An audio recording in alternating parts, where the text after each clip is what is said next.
नमस्कार दोस्तों, स्वागत है आपका द ग्राउंड रिपोर्ट में। मैं हूं समीर आत्मज मिश्र। पहलगाम में आतंकी हमले के 10 दिन बीत चुके हैं। 22 अप्रैल को ये घटना हुई, 10 दिन बीत गए। प्रधानमंत्री नरेंद्र मोदी ने जिस तरीके से सक्रियता दिखाई, सऊदी अरब का दौरा छोड़कर आ गए और आते ही यहाँ पर कैबिनेट कमेटी ऑन सिक्योरिटी यानी जो सुरक्षा मामलों की कैबिनेट समिति होती है उसकी बैठक बुलाई गई। बैठक में तुरंत जिस तरीके से ताबड़तोड़ कार्रवाई की गई कि सिंधु नदी का पानी रोक दिया जाएगा, पाकिस्तान के लोगों के जो शॉर्ट टर्म वीज़ा हैं वो निरस्त कर दिए जाएंगे, पाकिस्तान के जो लोग यहाँ पर उस शॉर्ट टर्म वीज़ा पर यहाँ रह रहे हैं तुरंत उनको बाहर करो, भेजो, डिप्लोमेट्स की संख्या कम कर दो। इतने सारे कदम उठाए गए, ऐसा लगा कि जैसे कुछ बहुत बड़ा होने वाला है, बड़ी कार्रवाई होने वाली है। लेकिन अगले ही दिन प्रधानमंत्री चुनावी रैलियों में शामिल होने लग गए। पहलगाम गए भी नहीं, जम्मू कश्मीर तक नहीं गए, श्रीनगर तक नहीं गए और चुनावी रैली में चले गए। यहां तक कि जब उसी मुद्दे पर विपक्ष की मांग हुई और उन्होंने कहा कि एक सर्वदलीय बैठक बुलाई जाए, तो सर्वदलीय बैठक की बात तो मान ली गई, लेकिन सर्वदलीय बैठक में प्रधानमंत्री नरेंद्र मोदी नहीं पहुंचे। दिल्ली में ही थे लेकिन वो नहीं पहुंचे वहां पर। उससे उसी दिन वो बिहार में चुनावी सभा कर रहे थे, कार्यक्रम कर रहे थे। चुनाव की सभा तो नहीं थी, लेकिन चुनाव आने वाले दिनों में बिहार में है तो ये माना जाता है कि वहाँ कोई कार्यक्रम है तो वहाँ पर चुनाव से ही संबंधित होगा। 4 तारीख को वो फिर बिहार जाने वाले हैं। तो आखिर ये बहुत बड़ा सवाल उठ रहा है कि सरकार इस मामले में कौन सी कड़ी कार्रवाई कर रही है। दूसरे, पूरा का पूरा विपक्ष, ऑल पार्टी मीटिंग जब हुई 24 तारीख को, उससे पहले कांग्रेस वर्किंग कमेटी की, कांग्रेस पार्टी की बैठक हुई। उसमें ये तय किया गया कि इस मामले में यानी आतंकियों के खिलाफ कार्रवाई को लेकर जो कुछ भी कदम उठाएगी सरकार, भारत सरकार, पूरी पार्टी उसमें सहयोग करेगी। पूरा का पूरा इंडिया गठबंधन उसमें सहयोग करेगा। इंडिया गठबंधन के जो दूसरे सहयोगी दल हैं उन्होंने भी ये बात कही कि हम सब उस सरकार के साथ खड़े हैं इस मुद्दे पर। लेकिन सरकार चुनावी रैलियों में व्यस्त है। दूसरी ओर भारतीय जनता पार्टी के तमाम नेता जिस तरह से दूसरी पार्टियों के लोगों को टारगेट कर रहे हैं इस मुद्दे पर। अमेठी में राहुल गांधी के खिलाफ पोस्टर लगाए गए, वहां की आतंकवादियों का कांग्रेस पार्टी, राहुल गांधी का हाथ आतंकवादियों के साथ इस तरीके से कि आतंकवादियों को प्रोत्साहित कर रहे हैं या आतंकवादियों से मिले हुए हैं, ऐसे आरोप लगाते हुए वहां पोस्टर लगाए गए।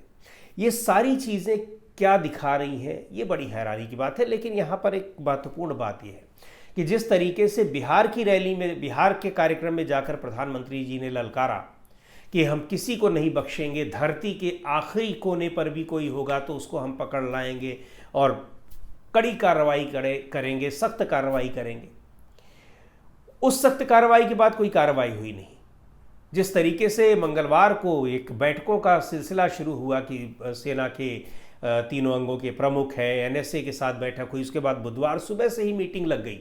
पहले कैबिनेट कमेटी ऑन सिक्योरिटी की मीटिंग होती है, सीसीपीए की बैठक होती है, कैबिनेट की बैठक होती है। ऐसा लगा कि अब कुछ कार्रवाई होने वाली है, क्योंकि प्रधानमंत्री नरेंद्र मोदी ने बिहार में भी कहा था, उसके बाद उन्होंने सीसीएस की बैठक में भी कहा, उसके बाद उन्होंने मन की बात में भी, संडे को जो इतवार को मन की बात होता है उसमें भी कहा, लेकिन कार्रवाई कहीं नहीं दिखाई पड़ रही। अब कार्रवाई के नाम पर क्या हुआ कि एक दिन बुधवार को क्या करते हैं कि फिर अचानक सरकार जातिगत जनगणना का ऐलान कर देती है। जो सीसीपीए की बैठक हुई उसमें लोगों को लगा कि कोई कार्रवाई का फैसला होगा और उसकी जानकारी प्रेस ब्रीफिंग के जरिए दी जाएगी, लेकिन उसमें कार्रवाई के नाम पर क्या होता है, कुछ भी नहीं। और सरकार जो सीसीपीए की बैठक का नतीजा जो निकला वो ये था कि हम जातिगत जनगणना कराएंगे। वो जातिगत जनगणना जिसकी मांग विपक्ष लंबे समय से कर रहा है, यानी विपक्ष के एजेंडे पर, राजनीतिक एजेंडे पर खेलने की आप कोशिश कर रहे हैं। यहाँ पहलगाम में जो कुछ हुआ है, जो कुछ भी उसके कॉन्स्पिरेटर्स हैं, जो कुछ भी कोई भी उसके दोषी हैं, जो आतंकवादी हैं, वो अब तक पकड़े नहीं जा सके हैं। यहाँ तक कि जो एक टीआरएफ ने, द रेजिस्टेंस फोर्स नाम के एक संगठन ने, जिसको लश्कर ए तैयबा का सहयोगी माना जाता है, उसने शुरुआत में जिम्मेदारी भी ली, बाद में उसने कहा कि नहीं हमारी जिम्मेदारी नहीं है। कोई आतंकवादी उसमें शामिल अब तक पकड़ा नहीं गया है। बड़ी हैरानी की बात है। 10 दिन बीत चुके हैं। कुछ लोग कह रहे हैं कि 12 दिन बीत गए थे, जब पुलवामा में घटना हुई थी उसके बाद कार्रवाई की गई थी, तो कोई ज़रूरी है कि 12 दिन के बाद ही कार्रवाई हो? कोई उसका एक फिक्स तो उसका तो समय सीमा रखी गई है क्या? उससे पहले कार्रवाई होनी चाहिए, अब तक नहीं हुई। हाँ, एक बात है कि प्रधानमंत्री नरेंद्र मोदी के ललकारने और चेतावनी देने के बाद, सख्त कार्रवाई करने के बाद, अब गुरुवार को गृह मंत्री अमित शाह ने भी जमकर ललकारा है, आतंकवादियों को चेतावनी दी है, कड़े शब्दों में उनको धमकाया है, डराया है और कह दिया है कि चुन चुन कर मारेंगे। बहुत कुछ उन्होंने भी कहा कि चुन चुन कर मारेंगे जो भी दोषी होंगे, लेकिन बड़ा सवाल यह है कि आखिर कब उनको चुना जाएगा, उन दोषियों को कब पकड़ा जाएगा, कब पता लगेगा कि कौन से दोषी थे। वहाँ से चले आते हैं बॉर्डर पार करके, जैसा बताया जा रहा है, इतनी बड़ी आतंकी घटना को अंजाम दे देते हैं, 28 पर्यटकों को मार डालते हैं और उसके बाद वो भाग भी जाते हैं, गायब हो जाते हैं। कैसे संभव है?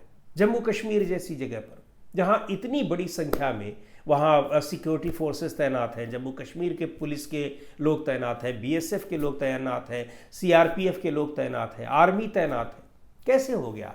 आफ्स्पा लगा हुआ है वहाँ पर।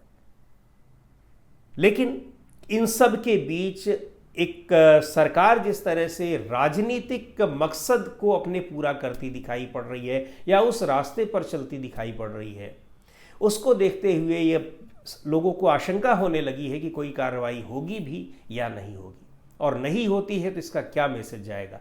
और सबसे बड़ी बात यह कि आखिर क्यों इतना इंतजार किया जा रहा है? 10 दिन बीत गए, आप कोई कार्रवाई नहीं कर रहे हैं या नहीं कर पा रहे हैं, आतंकवादियों को आप पकड़ भी नहीं पा रहे हैं, तो ऐसा क्यों हो रहा है? क्या किसी का दबाव है, कोई मजबूरी है, या फिर कौन सी वजह है? ये सबसे बड़ी बात है। और दूसरी तरफ ये इस तरह की बातें, वन नेशन वन इलेक्शन के मुद्दे को उठाना या फिर इतना बड़ा फैसला ले लेना कि जातिगत जनगणना कराने का है, 11 साल से अब तक आपने नहीं कराया, अचानक कौन सी ऐसी बात आ गई कि आप करानी पड़ रही है? कुछ लोग कह रहे हैं कि बिहार चुनाव के मद्देनज़र ऐसा किया गया, तो बिहार चुनाव तो अभी 6 महीने दूर है। अगर उसके मद्देनज़र ये किया गया होता तो अभी रुका जा सकता था। कम से कम इतनी संवेदनशीलता दिखाई जानी चाहिए थी कि इतनी बड़ी आतंकी घटना हुई है, कम से कम कुछ दिन तो रुक जाया जाए राजनीतिक फैसले लेने के लिए। तो ये इसकी वजह से भी नहीं है। एक बड़ा कारण ये है कि ये पहलगाम की जो घटना हुई है, इस घटना में सिक्योरिटी लैप्स के भी सवाल उठ रहे हैं, कोई कार्रवाई नहीं हो रही है उस पर भी सवाल उठ रहे हैं, सवाल पूछे जा रहे हैं। तो इन सारी चीज़ों से लोगों का ध्यान भटकाने के लिए एक ये घोषणा कर दी गई कि अब हम जातिगत जनगणना कराने जा रहे हैं। उसको मास्टर स्ट्रोक बताया जा रहा है, विपक्ष उसका क्रेडिट ले रहा है, लेकिन कुल मिलाकर सारी की सारी चर्चा का फोकस जातिगत जनगणना हो गई है और पहलगाम की घटना वो कहीं ना कहीं नेपथ्य में चली गई है। अब वहाँ पर जो नौसेना के अधिकारी हैं, उनकी पत्नी मांग कर रही हैं कि उस मुद्दे को हिंदू मुसलमान न बनाया जाए, आतंकी घटना है और उसको उसी से जोड़कर देखा जाए, सख्त कार्रवाई की जाए। जिन लोगों ने अपने परिजनों को खोया है उनकी ये मांग है, लेकिन अब तक उस पर कोई सख्त कार्रवाई होती नहीं दिखाई पड़ रही है। सख्त कार्रवाई तभी मानी जाएगी जबकि उन आतंकवादियों को चुनकर, उनको ढूंढकर उनको सज़ा दिलाई जाएगी, जिस सज़ा के वो हकदार हैं, जो कृत्य उन्होंने किया है। और उस षड्यंत्र के पीछे जो लोग थे, जब तक उनको सज़ा नहीं मिलेगी तब तक इस घटना को लेकर जो सख्त कार्रवाई की बात हो रही है वो कोई सख्त कार्रवाई मानी नहीं जाएगी। सिंधु नदी का पानी रोक देने से कुछ नहीं होने वाला है, पानी अभी आप रोक भी नहीं पाएंगे।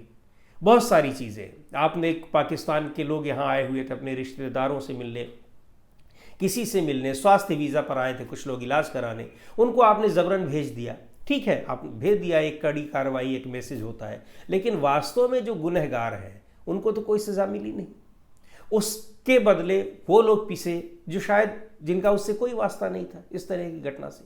तो ये एक बहुत बड़ा सवाल है और सवाल लोग पूछ रहे हैं कि आखिर कब होगी कार्रवाई, कब चुन चुन कर मारा जाएगा पहलगाम के दोषियों को, और कब उनको धरती के कोने से घसीट कर लाया जाएगा। कहाँ वो होंगे अभी तक तो पता ही नहीं चल पा रहा है कहाँ है। तो ढूंढिए और सख्त कार्रवाई कीजिए, क्योंकि पूरा देश इसका इंतज़ार कर रहा है। आज के इस वीडियो में दोस्तों इतना ही। अगले वीडियो में फिर मिलेंगे एक नए विषय के साथ, एक नए मुद्दे के साथ। द ग्राउंड रिपोर्ट के यूट्यूब चैनल को आपने अब तक सब्सक्राइब न किया हो तो ज़रूर कर लें, हमारे वीडियोज़ को लाइक करें, शेयर करें और अपने सुझाव भी हमें ज़रूर भेजें।